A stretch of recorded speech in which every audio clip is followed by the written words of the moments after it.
Après avoir passé un an à la tête du comité exécutif de l'Union des étudiants nigériens à l'Université d'Ottawa, les membres du comité ont effectué le dépôt du bilan ce vendredi 11 février 2022. L'Assemblée générale proprement dite avait débuté par la traditionnelle minute de silence à la mémoire de leurs martyrs, suivie de l'hymne national du Niger.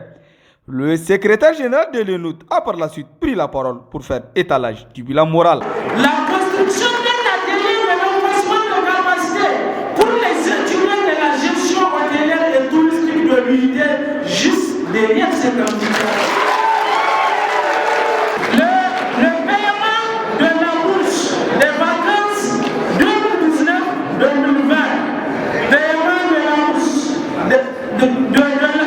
paiement de la première tranche 2020-2021, paiement de la deuxième tranche 2020-2021, paiement en cours de l'aide sociale 2020-2023 et le paiement de la bourse de vacances 2021 dans un bref délai dont déjà l'enveloppe est disponible. Après l'exposé du secrétaire général, ce fut le tour du secrétaire chargé à la trésorerie générale qui a présenté le bilan financier et matériel. Dans son intervention, le SCTG a rappelé qu'ils ont débuté avec une somme de 300 000 francs CFA laissée par l'ancien comité exécutif et ont laissé à leur tour 250 000 francs CFA actuellement dans la caisse de l'ENUT. Ce bilan présenté par le comité exécutif de l'Union des étudiants nigériens à l'Université d'Ottawa a été interprété par la grande base. On peut dire que c'est un bilan satisfaisant.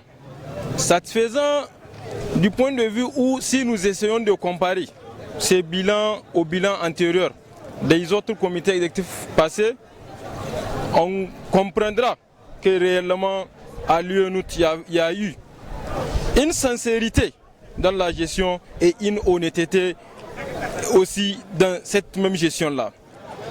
Ce qu'il faut retenir ici, c'est que moi j'ai été même étonné de comprendre que tellement il y avait eu d'acquis qu'ils ont même oublié de mentionner certains acquis.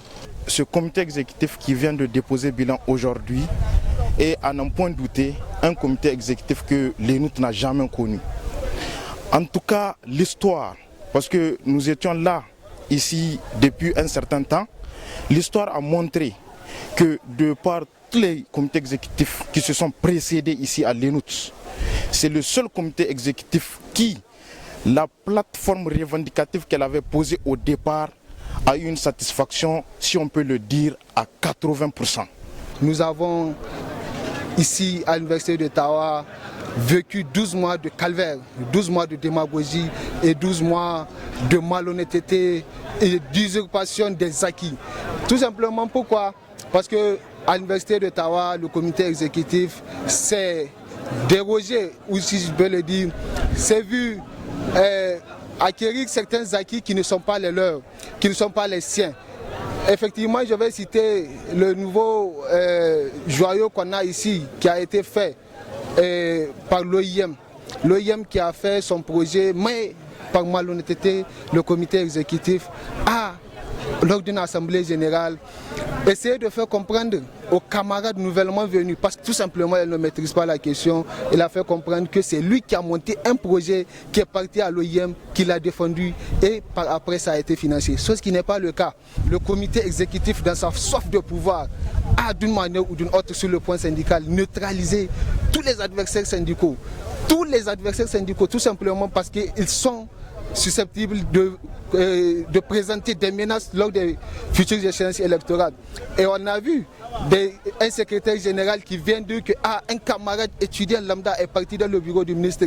Il a bravé le secrétariat, il a bravé le garde-corps du ministre et il est entré par force dans le bureau du ministre alors que lui, le secrétaire général et le ministre étaient là assis. Quel est cet étudiant-là? Il est un surhomme, il est un demi-dieu. Ça ne peut pas se faire. C'est même inimaginable. Mais on est là en train de torturer, en train de faire en sorte de faire comprendre aux étudiants nouvellement venus qui ne maîtrisent pas les questions, on leur met des choses qui ne sont pas vraiment réelles dans la tête. Et ça, c'est très dangereux parce que tout simplement, ça fait rater la formation syndicale, ça fait rater la formation académique même. Parce que tout simplement, dès le début, si tu perds le repère, tu ne peut plus avoir une lueur d'espoir. Je dirais que dans l'avenir, que chaque homme qui a une responsabilité puisse se dire que si je suis là aujourd'hui, demain je ne le suis pas. La seule chose qu'on peut faire et qui peut être éternelle, c'est de dire la vérité, c'est d'être honnête. Alors je suggère à ce comité exécutif de revoir les mensonges et les démagogies qu'il a pu à dire à ses camarades, de revenir pour demander pardon et pour éclaircir toutes ces démagogies-là. Une table de science a été assermentée qui aura comme tâche la mise en place d'un nouveau comité exécutif à l'Université d'Ottawa. Hey, camarades compétents! Hey, camarades compétents! Hey, 5 maréchals!